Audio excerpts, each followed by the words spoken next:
Okay. Sage, I just sent it to you again. Yes. You should have it up now. Great. Yeah, we can see your screen. Okay. It's just I managed to quickly cobble up 3 pages for slides because I'm typically an extemporaneous speaker. I find it very hard to have very organized, presentations before having speaking sessions of this nature. But this is absolutely necessary because we don't have all the time in the world, and given the nature of this discourse, it's probably more appropriate to have some guidance. So to paint a broad brush of what I'm going to talk about, you want to apply to, let's say, hypothetically, you want to do a master's, and then you have a list of some of the best schools in the world that you want to go to. You have Harvard, you have Oxford, you have, name them. And then you are wondering what you have to do in order to give yourself the best chance, right? I mean, like Fikayo mentioned, be it a PhD or a master's, you best believe you are going to be competing against some of the, most qualified persons you could probably imagine. Pretty much every person is qualified. So it's the first thing I tell people when they come to me and they say they want to do a master's, and I tell them, the master's application in general is not aspirational, it's very factual.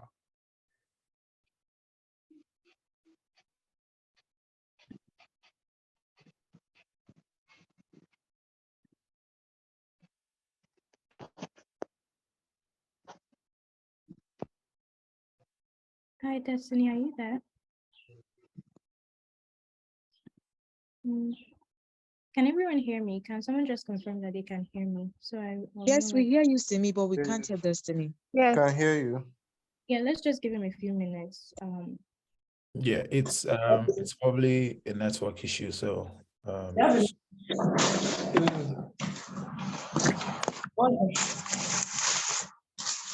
school, how to write scholarship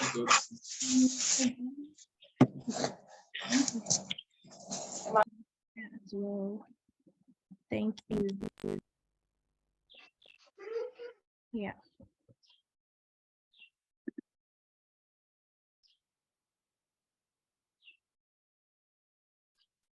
Just to confirm, you can all see the screen, right, with Destiny's presentation? No, we can see the agenda. Oh, okay, great. Thank you for confirming. Okay, I think I tripped off. I don't know what's going on. Can you hear me, Simi? Yes, I can. Okay, cool. So I was saying, while you are thinking about the best way to give yourself the best fighting chance possible, you have to realize that, and this is something I tell pretty much every person that has come to meet me saying they want to, go for a master's, they want to do a master's somewhere. A master's application is not aspirational, it's very factual. It's not an opportunity for you to explore, what you can be. It's more about what you have been than what you can be. I think that's the best way I can put it. So you're not going to wake up one morning and say you want to go to Oxford, and everything about your application is really about what you dream to do, what you want to be, and all of that, right? Definitely, there will be portions of your application that will require you to say all of those things, but 70% of every application for a master's degree or whatever is really about what you have done so far, who you are, what you have been, how you have been able to manage, your vision with practical successes on a daily, yearly, monthly basis, whichever way you want to put it. So, and that means when many persons apply for master's applications, it's more like a feather to the cap. It's not some new frontier they are trying to explore without any solid premise driving them towards that frontier. Pretty much everything you've been doing so far has to be leading you to that thing you want to achieve, which is the master's. And they must see from the application process that you not only do you want this master's, you've actively been pursuing it, right? It may be conscious, it may be unconscious, whatever, but they have to see different things along the line that give them an idea of how you've been positioning yourself eminently to get that master's degree, right? So that brings me to the very first portion of this slide.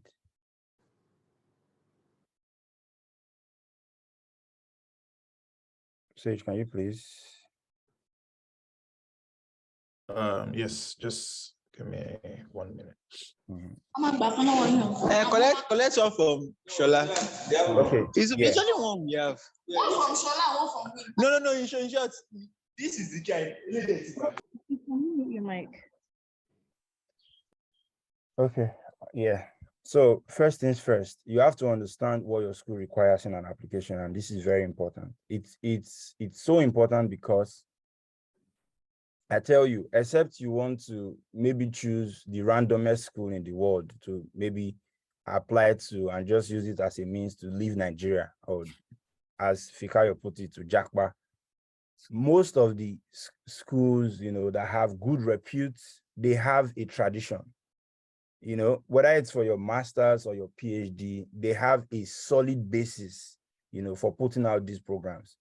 If you want to apply to an LLM in Harvard, there are things that Harvard requires in every application for LLM students. If you're applying to Oxford, there are things that they want to see. So I basically applied to Harvard and Oxford sometime last year, and I found this point very interesting.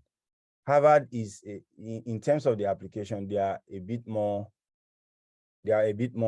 personality oriented. Like, they want to know you in person. They go as far as asking for your social media handles. Like, every single thing you say, it's not just about your academic achievements, your professional successes or whatever. They are very interested in the person behind the application. So they try to excavate layers upon layers of your personality, and they ask for precise information that will lead them to those conclusions, right? They require all of these things because Harvard prides itself as having probably the most diversely inclusive LLM program. They basically recruit from at least 90 countries in the world, different persons from different backgrounds. So they are very picky as to the persons they move from each jurisdiction. If you're applying from Nigeria, they probably have a catchment for Nigeria, let's say 4 persons yearly. There are specifics they want to see in those persons. And you need to know all of these things before you start applying. What's the nature of the school you're applying to? What do they require in your application? What do they like to see? Is it something that you are very likely to give? Is this something you can offer? You need to start asking yourself this question. You can't. Can you hear me, Simi? Yeah, I think this is an Aziz problem. Please continue. Oh, okay, great. So if you're applying to Oxford, I remember when I was applying to Oxford, immediately I was done preparing my CV. Then that's the community. Please, if you're not, I'm not sure if people can hear me anymore, but I can get We hear some you very feedback. well. We hear you very well. Okay, People are great. interrupting. Yeah, hear people are you. interrupting. I don't understand why you would join a program this serious and simply not just mute your mic. It's the easiest thing to do. It's always crazy to me. Anyway, not to digress. So the point is, if you're applying to, let's say, Oxford has specifics that they want to see. Oxford is more academically oriented, and what that means is they put a lot of emphasis on things like, your references, your CV. There's very little margin for you to give Oxford so much about your personal life. Your statement of purpose is going to be very brief. You have another statement where you basically write on a legal issue. They are very doctrinal, very academic in terms of what they require of you. And if you don't know these things, you'll basically be running the foreseeable risk of being rejected. You need to understand what your school requires in an application. How is your school like? And this is where mentorship comes in. I don't know how you're going to apply to a very reputable institution without at least speaking to one person who has gotten into that place. They have a bird's eye view at the very least of what that school requires, the kind of people they want to see, So that's where mentorship helps. You need to speak to people, reach out to people who have gone to those institutions. They'll probably tell you, okay, if you're applying to Harvard, this is what these are the things you need to start thinking about. This is what Harvard likes to see. If I'm reading an essay written to Harvard for an LLM application, there are things I would tweak, and I would probably not tweak those things if I saw them in an application going to, let's say, Stanford or going to, let's say, Oxford, for instance. So that's the first thing you need to know. The second thing is you need to understand what you need from the school.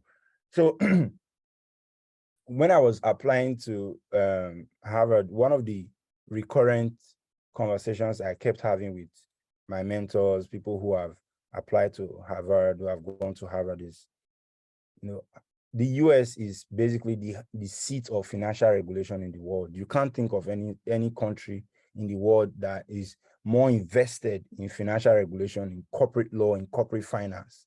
It's simply not possible. By a landslide, the US is incomparable with several other jurisdictions. And that gives, certain institutions in the US that pride of place. So if an institution like Harvard, for instance, is very heavy on corporate law. If you are a disputes lawyer or an IP lawyer, you probably will not enjoy an LLM in Harvard, because most of the veteran experts and academics here, they are heavily invested in corporate law, corporate finance, economics. These are their areas, So you need to also ask yourself, what do you need from this school?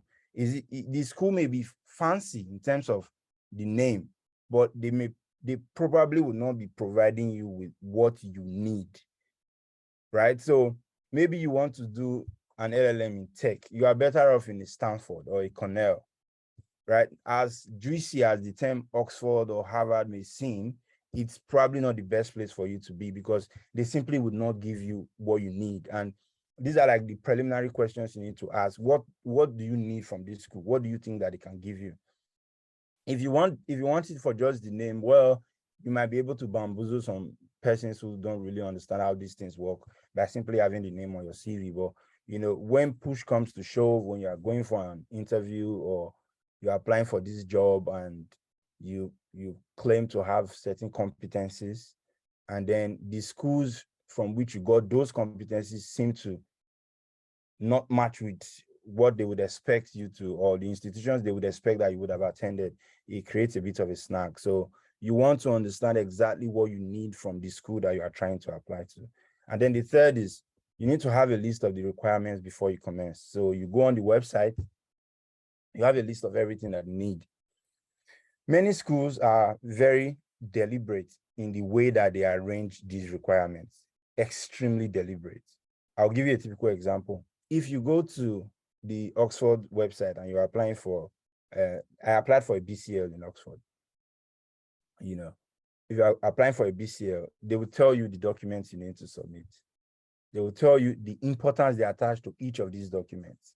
Oxford is very, very unequivocal in the way that they explain the importance of each of those documents. They will tell you your CV, your legal essay that you would submit, and your references are the most important documents. Every other thing is just,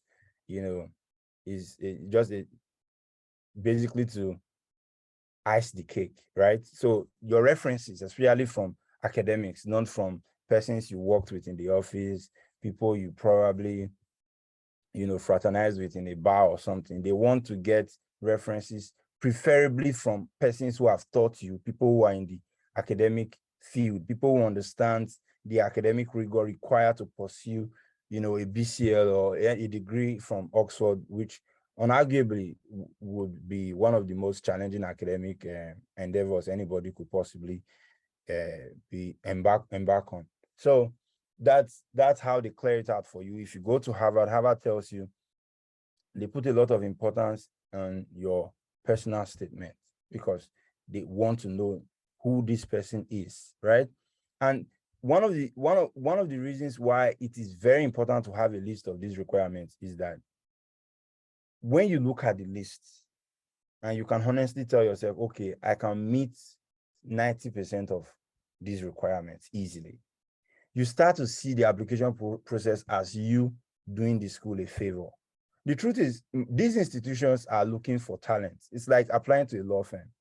there is a point at the distribution. Let's say we have a line here. There's a point within this distribution where you begin to seem like an asset rather than a liability. If this is a wedge and you're on the one side of the distribution, one side of the divide, and they are up here, you are essentially a liability. So you are struggling to provide or to grasp all of these requirements and push it to them. The chances are that if you're in that scale, if you're in that side of the scale, the chances that you're getting is very low, right? Appropriately, you should probably be at the middle where you are neither an asset nor a liability per se, right? But to have a very strong chance, you have to be on the side of the pendulum where you seem like an asset. These schools want to take you having the bragging right that yes, this person would have been a phenomenal professional regardless of Harvard, regardless of Oxford. They were always going in that direction. Like if you look at them, these are persons who, whether or not we admitted them into our institutions, they were always going to be something. At least give them 10, 15, 20 years. In their respective fields, their names were very likely to be heard, right? They want to look at you from that perspective and key into your story. Essentially, you are the one doing them a favor because they want that bragging right. By the time you graduate, you are part of their alumni. You bring money to them. Some weeks ago, I'm in the committee for commencement day celebration, which is the day of graduation here from Harvard. And we were just discussing about the persons we will be bringing to speak to us. There are several names on the list. Many of them were Harvard alumni. We were contemplating inviting either Barack Obama, Michelle Obama, and some other dignitaries with similar caliber. And when I looked at the list, I saw that Harvard will prioritize persons who form part of the alumni and the alumni body. And why is that? Because they want to extract as much value as they can from persons that they also admitted in the program years and years ago. They want to see you as that asset that would benefit them in the long run, right? So if you look at your application from that perspective, you will be able to tell the schools that you would get into. You easily be able to tell the schools that you get into. Of course, there is a place for luck. There are permutations here and there. You can't possibly account for all the variables, quite all right, but you have a fair sense of the schools that would consider your application very strongly. And if they were to reject you, they would do it not with bated breath.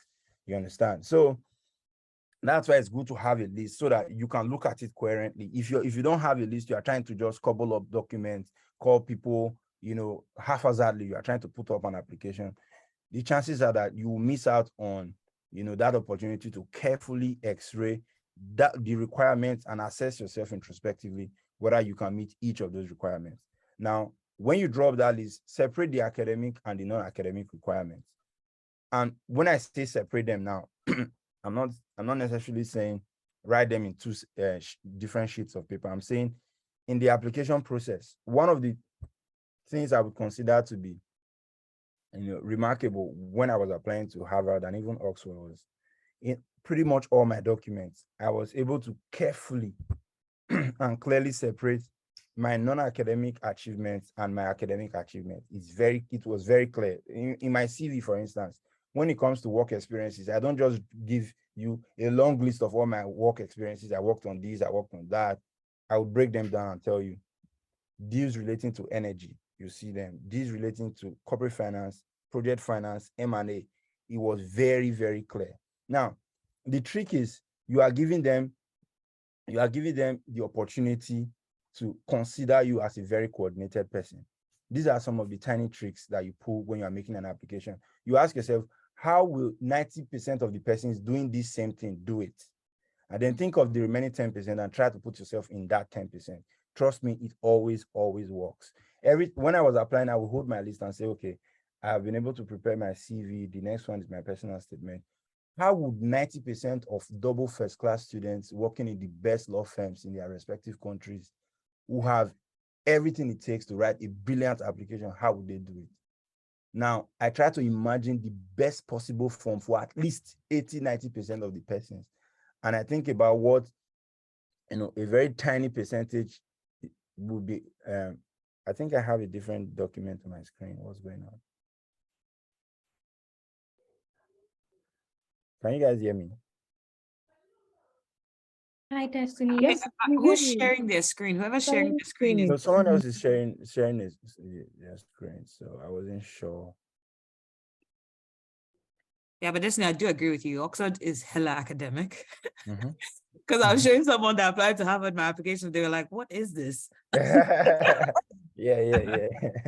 They, They were like, they are. "Guy, I'm very likely pursuing a PhD there, so I know what to expect. Destiny, hit me up, Let's talk, let's Sure, talk. sure, I sure, need, sure. I'll do that. I need. Sage is trying to set me up. So I let's will do do this. that. I'll definitely do that. I'll do that. Thank you. I don't know if Sage, are you there? Yes, I'm resharing it now so that you Okay. see But I was just about to Yes. move to the next point, please. this one. Is this the Okay. one? Awesome. No, it's the preceding page. Great. Okay. So summarily, to quickly leave that point, in your CV, try to break it very clearly. Your academic achievements, your non-academic achievements, don't couple them together. Make sure in all of these documents, it's clear. When you're writing your personal statement, one paragraph for all your academic achievements, despite the very ruthless upbringing that I had growing up in so and so place, being enmeshed in so and so unfavorable circumstances, I had the audacity to, ask for more, pursue much more, get the best of grades from so and so institution, graduating this percentile from my school, going on to the law school to do this, getting so and so certifications. That's one paragraph. Next paragraph, you talk about non-academic related achievements. Don't couple things together. You must always give the assessor the impression that you are a very collected person. It's extremely important because a lot of persons may be brilliant, very brilliant, extremely brilliant, smart people. They may not be as collected. They may not be as organized. And, these are the very little things that will tip the scale in your favor. That's generally assuming that not a lot of persons, at least in the year we are applying the same methods, right? So in that list, also identify specifics. There's a line here in my slides where I said specifics. What I mean by that is do not conflate the essence of certain documents. Some schools will ask you for a statement of purpose. It's different from a personal statement. A statement of purpose is much more than just, in fact, some would argue that it has very little to do with your personal experiences. It's essentially a statement, that tells people why you want to do a master's, what you have identified. You probably have seen a lecturer, you've attended a professor, you've attended his program, or you read his books, and you were you are reliably informed that the person would probably be the best fit for you as a supervisor in your PhD or your master's or whatever, right? So that's a statement of purpose. You explain, you sort of contextualize the motivations behind your application. That's a statement of purpose. A personal statement gives you more wiggle room to talk about yourself, to talk about the aspirational axis of your passions and your professional interests and whatnot, all you've done. A letter of intent, on the other hand, is similar to a statement of purpose, but as opposed to a statement of purpose, is more descriptive rather than narrative. And then the next point here is be clear about your strengths and your motivations. When I was applying to Harvard and Oxford, one thing I was very clear about was I have the academic background to justify my ambition. And secondly, I know that this application process, since it involves a lot of writing, a lot of ideation, these are my strong suits, right? And I know that I can sit down and take up a document, look at it, come up with the most brilliant perspectives on how to, outline my interest and write it in a very compelling manner. I was very certain of those strengths. So I was able to identify my strengths for both schools and also my weaknesses. So after doing that, I started compiling everything I needed to impute into the application process. Don't make the mistake of assuming somewhere in your head that, okay, once you are writing all of these things will come together. It's a very bad strategy. No matter how, impressive your mind is, don't forget that you are also a human being. And biologically speaking, humans have close to 6,000 thoughts running through their minds on a daily basis. So there are a lot of things you would forget. Always have a list. Write down every achievement as it comes to you. Okay, I think I should say this. Maybe put it in my CV or put it in my personal statement or put it somewhere else. Just keep writing all of them together. Have a list of every single achievement, from the genuinely impressive to the spectacularly sordid. Whatever impression you have of them, it doesn't matter. Just write them down. And once you start writing, see how you can begin to plug them in different places. Some of them, at the end of the day, you see that they are not necessary, they are not helpful. They probably will be a waste of your word count to take them off. But please have a list that clearly outlines every single detail you would love to put out there to sell yourself better. Just imagine yourself running, say, what's the name of that movie where people were basically killing themselves to, forgotten the name of the movie, was trending sometime last year. So imagine you're in such a situation and you have to do the best possible thing to survive. That's the way you should see your application. Sage, quickly move to the next slide so I can run into the application process itself proper. Yes, Squid Games, thank you. So now we are in the process of writing the application. I'll try to be very fast with this. Before you start writing the application, revise the prompt. What that means is the schools will definitely give you clues on what they want to see. The chances are that they will not leave you high and dry, leaving everything to your imagination, right? So they will leave you with clues on what they want to see in every application, be it your reference letter, be it the personal statement itself, be it your CV. Revise the instruction. Be very clear on the instruction. Don't for any I have a friend who applied to Harvard sometime last year. In the course of the application, Harvard will tell you your personal statement should be 1,500 words. He was using the footnotes to increase his chances, basically writing lots of essays under the footnotes. And obviously, you can't possibly think you are the first person to have done that. There's a reason they told you footnotes are just for links or sources, cited materials. The body of the work itself must be 1,500. So understand the instruction very clearly. Then outline your points. Like I said, the application itself is not, it's more factual than it is aspirational. I think I should put it that way. So what that means is it's an avenue for you to explain all the things you'll be doing so far in a way that compellingly and uniquely presents you as a person to the graduate program. So it's not an avenue for you to begin to discuss dreams, without external stuff. It's an avenue for you to factually present the things that you've been doing, be it volunteering services, the work you've done, where you've done those work, and how all of this marinates into your interest. Because once they read the application, they're like, okay, fine, you have a first class, yes, you went to this, you worked here, you did this.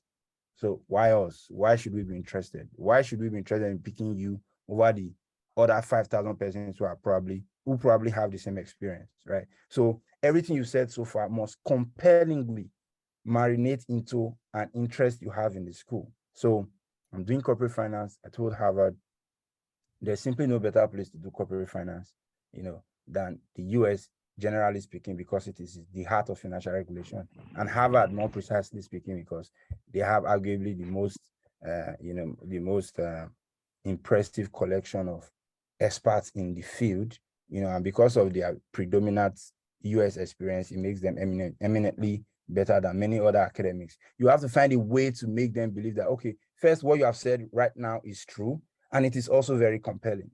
You get? So find a way to marinate that, all of those things you have done as you have narrated, into your interest in the school itself. Then, importantly, know what not to write.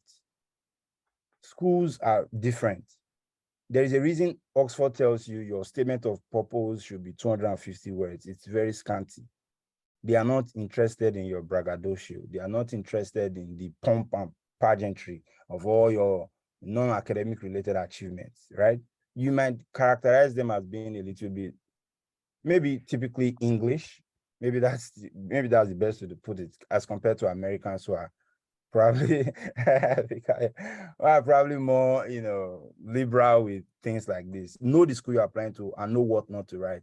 You might crack a joke in your Harvard application or to a school in the US it probably would not be a joke in Cambridge or in Oxford, right? So you must know what not to write. Don't talk about religion, just like Fikayo brilliantly pointed out.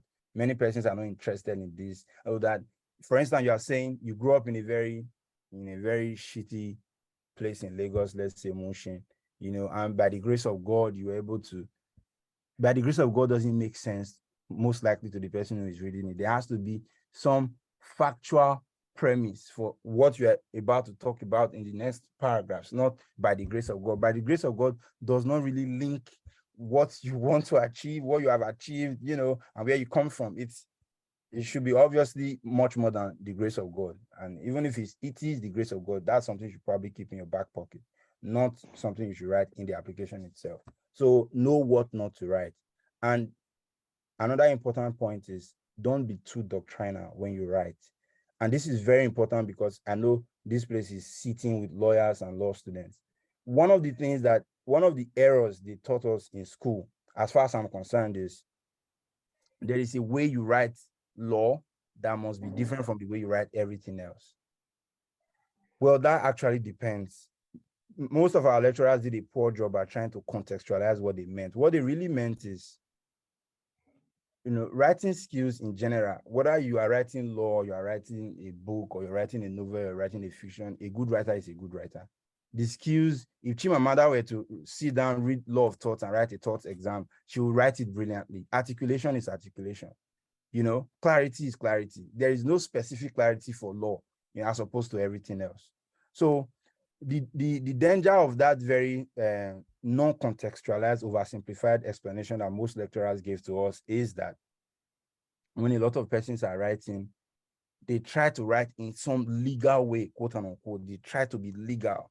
The same person who wrote a very, very brilliant, paragraph somewhere on LinkedIn, now he's writing a legal essay. He's trying to sound a certain way, trying to be so doctrinal, trying to use words like be that as it may and all of that, right? In your application, trust me, you stand a better chance to be compelling and unique when you are less doctrinal and rather you are authentic. So, and if you write authentically, leaving out all of these doctrinal elements from your essay, you are more likely to be compelling, because then it becomes more relatable, it becomes more personal, and people can immediately read what you're writing and connect to what you're trying to say. And at the same time, the content itself is brilliant. So try to beat it down on the doctrinal end of your application. Yeah, say, I just saw your message. I would round up very quickly. I just thought to really emphasize this point because sometimes I at least over the last 2 to 3 weeks, I've gotten about 30 different personal statements to revise, to look at different persons applying, and I open some of them. I'm like, if I'm not impressed, do you think, a committee of persons who have like 25 to 30 years of experience doing this job, the job of sifting the best applicants every year for a school, will be impressed? I'm not impressed. I'm just one person with no experience in the job whatsoever. If you cannot impress me, you probably stand no chance with the committee. So you just open an application, you see one, it looks like a brief you are submitting at Babalaki or something like that. So try to write a compelling and unique story. You have to beat down on the doctrine and invest more telling a story that is authentic. Make sure that one sentence leads to the next sentence, one paragraph leads to the next paragraph, and every sentence is very heavy on meaning. Don't waste your language. Revise for clarity. Taking me to the next one, and revise for clarity to ensure that every sentence you make already contains a meaning in itself, in and of itself, right?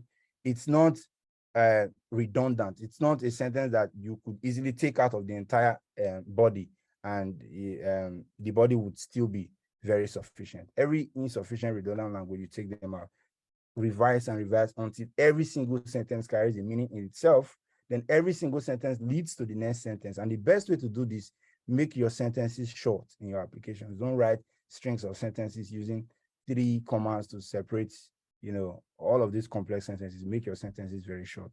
I tell you, writer to writer, short sentences are much more striking than they probably get credit for. So I'll wrap up my application now because I don't have any more time to go any further than this. I'll be happy to take questions maybe after the session, I would probably be happy to take questions personally so that we can probably discuss much more than this time obviously can afford us. So yeah, thank you guys for having me. I hope that this very short application has been short presentation has been able to give you sort of a rough idea at the very least on how you probably would stand a better chance in your application process. Thank you. Sage, I think I'm done Yeah. now. Thank you. Thank you so much, Destiny. I mean, I know it's very difficult to cram all that information into under 30 minutes, but you did a fantastic job. Thank you so much. And I know that people can take this information and do really amazing things with it. I would have Afam come up, and please let's show appreciation to Destiny in the chat. So Afam is going to help us with the funding in the US. And just immediately after that, I would share my screen, just taking you through a more practical approach to writing your CV and cover letter. And I know some of the things you've heard today may be very daunting in the sense that, some of you are wondering, how exactly can you sell yourself? And you're thinking maybe you don't stand a chance getting into some of these schools because, I mean, as easy as it may sound to motivate you, like you probably didn't graduate top of your class or some of you. I mean, and again, I will try as much as possible, to share experiences of people who are not on this panel, but, who didn't graduate top of their class. And but somehow, and what Destiny and Fikayo and the rest of the other speakers pointed to is that the admission panel really just cares about making the decision. And to them, they have to believe that they're selecting some of the best people, in the world. And so what it really means is that you want to show excellence in some other form, which may not necessarily be through academics, but in some other form. So if you can express that, then you're closer to the finish line. So I don't know if Afam is here. Afam, if you're here, you can have the floor.